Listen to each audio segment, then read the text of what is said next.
Happy Thursday, beautiful people! Pagkababaho ay nag-update na tayo kaagad ng kalendaryo at nandyan na nga rin si Daddy at si JJ at nag-aalmusal na sila. Pinabrew na ako ni Daddy ng aking black coffee at ang ating ulam naman ngayong almusal ay ang natirang corned beef na niluto ko pa nung isang araw.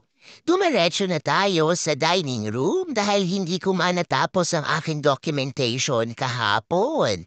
Busy na naman ang ating araw at meron nga tayong 5 pasyente for today. Kaya naman habang tayo ay nag-aalmusal ay pumipindot pa rin tayo for the tongda dahil kailangan nating magsipag at isa nga tayong working mom. Maliban pa sa pagpindot for the tongda ay nakikinig din tayo sa aming Vice President at ang meeting nga namin ay tumagal ng kalahating oras. Talaga namang multitasking is life at bago nga mag alas 9 ay nag-travel na tayo para pumunta sa ating first patient of the day.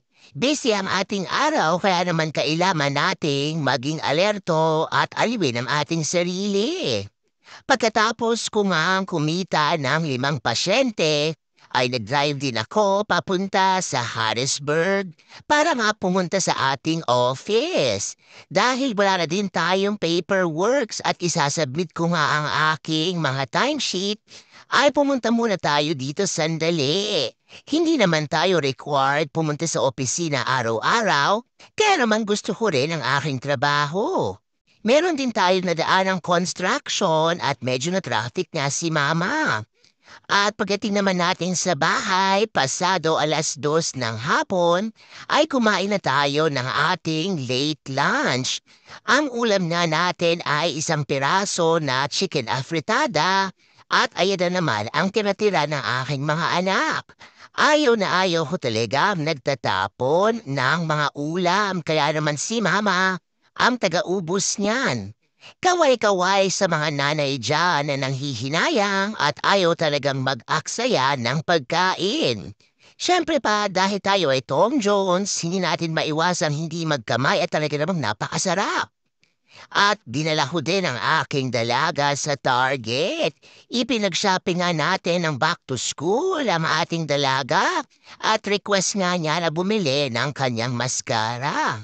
Pagdating naman natin sa bahay ay dumiretso na si Mama sa ating backyard para naman pumitas ng ating mga eggplant. Marami na din tayong ready for harvest na beans at mga kamatis kaya naman nag-uumapaw na naman ang ating mga gulay for today. Ang ulam nga natin ay tortang eggplant at dahil nagustuhan nga yan ni Daddy, ay pumitas na ako ng 4 piraso. Talaga namang malakas makapagpasaya ang ating small garden at ayan na nga ang ating harvest of the day. Maliban pa dyan ay meron din tayong napitas na mga pipino, green beans at ang nag-uumapaw nating kamatis. At inihanda ko na nga ang ating torta.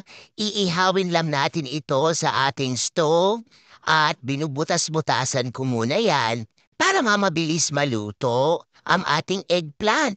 Meron din ako nabiling salmon from Giant at naka-clearance nga yan ng 40% off.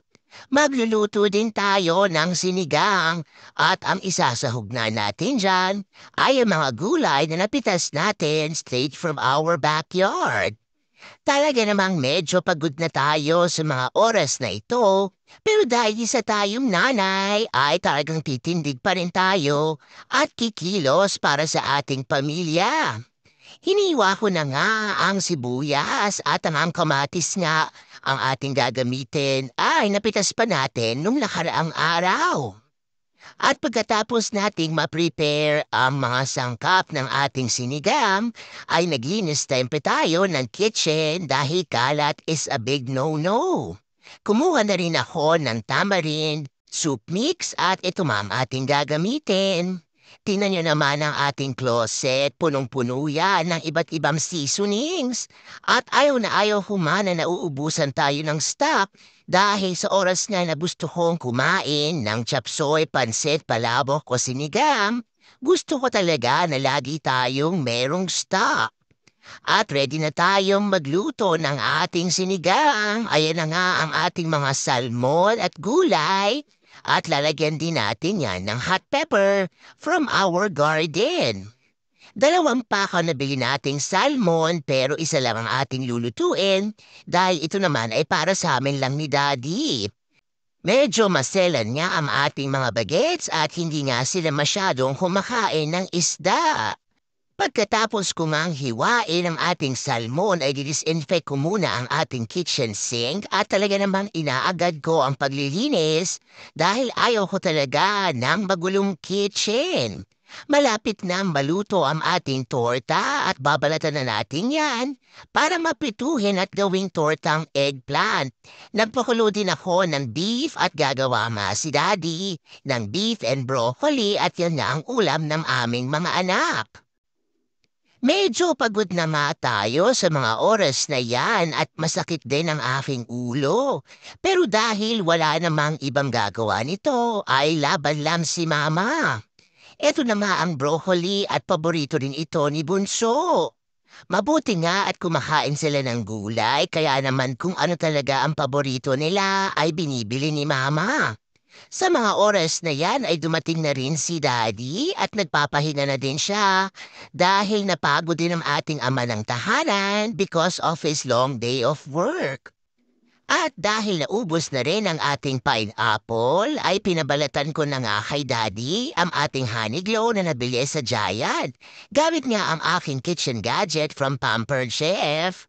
Napakatamis talaga at sinimot ni Mama ang mga nakadikit sa balat ng pineapple dahil sayang naman yan.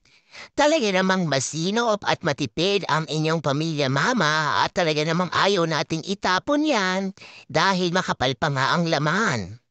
Hindi pa siya natatapos ang ating harvest of the day.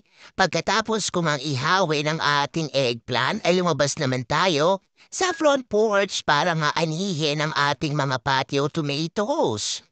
Talaga naman nag-uumapaw na ang kamati sa loob ng ating bahay. Kaya naman sa mga kaibigan natin dyan na malapit lang dito sa amin. Comment down below kayo kung gusto nyo mang humingi ng ating mga kamatis.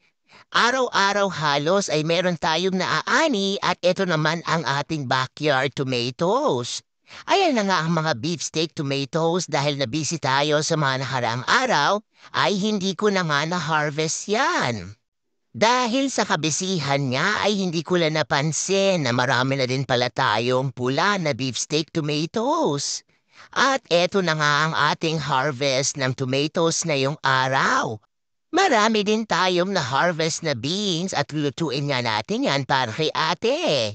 Eto naman si Mama at niluluto ko na nga ang ating tortang eggplant. Isa na namang busy day ang napagtagumpayan ng inyong pamilya. Yan lang muna for today's video. Remember, family time is the best time and every gising is always a blessing. Bye-bye!